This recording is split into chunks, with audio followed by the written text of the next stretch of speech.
दुख इस बात का होता है कि कोई जीव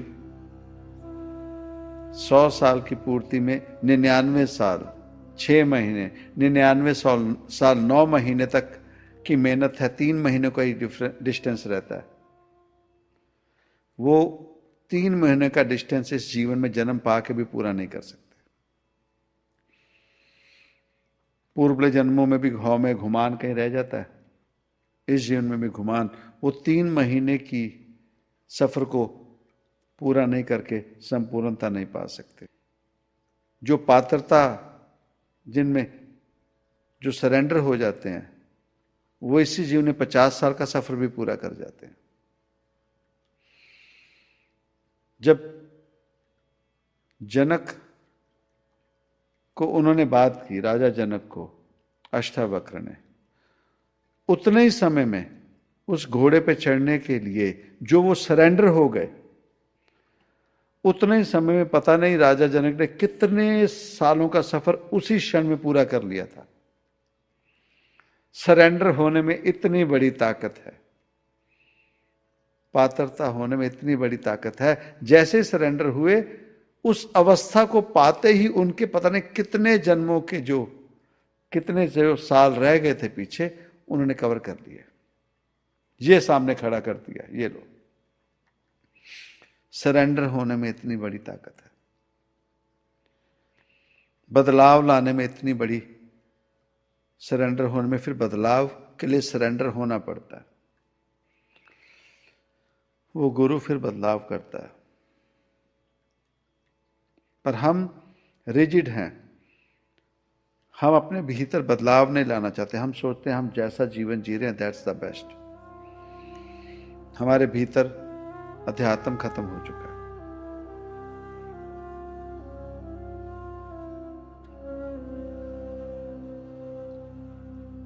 नानक दुखिया सब संसार।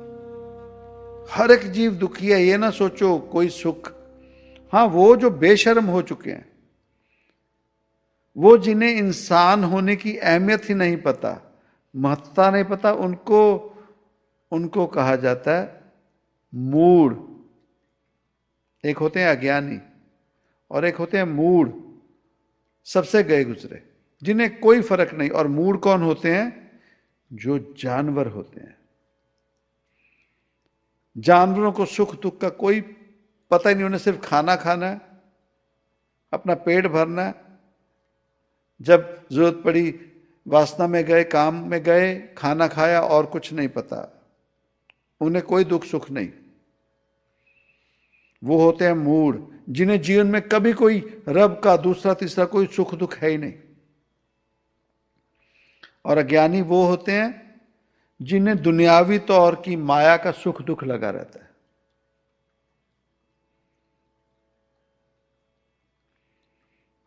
जिन्हें दुनियावी, और एक वो जिन्हें भक्त कहते हैं। भक्ति में वो दुनियावी सुख दुख से ऊपर उस सुख दुख को रोते हैं जो रब से दूरी, इंसानी जामा आत्मा की जो दूरी है, वो अवस्था थी राजा जनक की। और उसके ऊपर आती है अवस्था जब ज्ञान की प्राप्ति हो जाती है, उस परमात्मा का रूप हो जाना, उस परमात्मा की प्राप्ति करनी। अपने आप में खुद सेल्फ चेक कर लें, सेल्फ रियलाइज कर लें, कहाँ है मूड। इंजॉय करो, इंसानी जामा मिला, जानवर होके जी लिए। जब वही अज्ञानी दुनियावी तौर के रोने धोने, दुनियावी तौर के, वो तो भगवान ने अपने आप ख्याल कर ही लेना, कर्म लिखे हैं। हर चीज का वक्त है। बीज बोए हैं, फसल लगने को, फल आने को समय है। उससे पहले जीव रोता रहे, जो भी कुरलाता रहे, वो नहीं पूरा होगा। धीरे धीरे रे मना, धीरे सब कुछ होए। माली सींचे से धड़ा, रुत आए फल हो। रुत आएगी तो फल लगना ही है, फल लगना ही है। सो कोशिश करें, अपने कर्मों को देखें, अपने आप को चेक करें, कहाँ हैं हम और जीवन में क्या पाना चाहते हैं। यह आडंबर बनाया हुआ है, रब की प्राप्ति, रब की बात, सत्संग, अध्यात्म, माया के लिए है तो हम गलती कर रहे हैं। पर हां, जीवात्मा की संपूर्णता के लिए कभी किसी को कारोबार काम से मना तो किए ही नहीं, वो तो करना ही पड़ेगा, वो तो करना ही पड़ेगा। पर मनुष्य होने की सच्चाई, संपूर्णता समझें और उस रब को जाने जो रब सभी को देता है। वो राम को भी देता है, रावण को भी देता है, वो संत जन को भी देता है, आम जीवों को भी देता है। उसने सभी का ख्याल रखना ही है, वो कर रहा है। हाँ, उस पर यकीन करके चलना पड़ता है।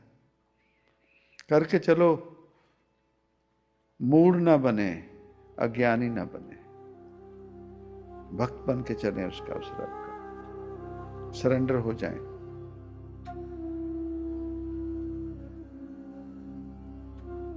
सात साल तक गौतम बुद्ध ने भी यही किया था, हाथ पैर मारते रहे और उन्होंने भी वही अवस्था की, सरेंडर हो गए। कहते मुझसे कुछ नहीं होता, ये ले मैं गया, लेट गए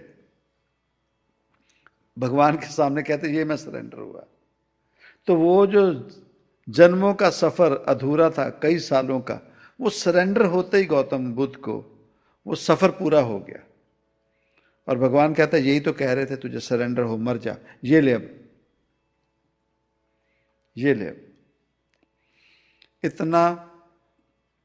इतना फायदा होता है सच में सरेंडर होने पे, मर जाने में। और हम बार बार कहते बदबू आ रही है तुझसे, लाश जैसे लग रहा है। क्यों? क्योंकि मरने के बाद जो दोबारा जिंदा हो जाए उसे लाश कहते हैं, प्रेत आत्मा कहते हैं। तो वो जो वादा कर देते हैं बार बार मैं मर गया और फिर जीवित हो जाते हैं, वो फिर बार बार उनको मौका भी नहीं मिलता फिर ये भी भूल से निकल जाए।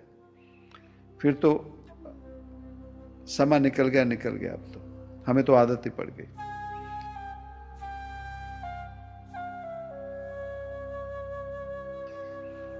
ऐसा कम मूल्य न कीजिए।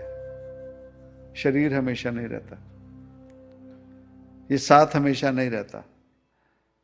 सफर है, जैसे रेलगाड़ी में बैठते हैं ना लंबे सफर पे, तो कोई जीव होता है जो अखीरले स्टेशन तक होता है, कोई कहीं उतर जाता है। एक डब्बे में बैठते हैं ना 6-7 जीव, इंडिया में होता है ना, 3 टायर है तो 3 सामने बैठे, 3 यहां, तो 1-2 यहां, 8 जीव होते हैं उस बोगी में ना, उस सेक्शन में। तो सभी एक साथ बैठते हैं, खाना भी शेयर कर लेते हैं, बातें भी शेयर कर लेते हैं, कई फैमिली मैटर्स भी शेयर कर लेते हैं। तो कोई जैसे जैसे स्टेशन आता है सभी उतर जाते हैं। ये है हमारा भी सफर, कोई आज छूटेगा, कोई कल छूटेगा, कोई कल छूट गया, कोई पहले छूट गया। सो प्रैक्टिकल हो जाएं, सच्चाई में आ जाएं। जीवन बहुत आसान है। कितना आसान है, बस सरेंडर होना, उससे में सब कुछ आ जाता है। हम वही नहीं करते, अपना हाथ पैर मार मार मार मार लगे हुए हैं। बाली रोवे नाही बतार, नानक दुखिया सब संसार। फिर कह दिया सो सुखिया जिस नाम आधार। सिमरन, शुभ कर्मों को ध्यान दें, सेल्फ रियलाइज करें, अपने भीतर निगाह मारें, अपनी उन्नति, अपनी ऊंचाइयों को और अपनी गहराई को देखें।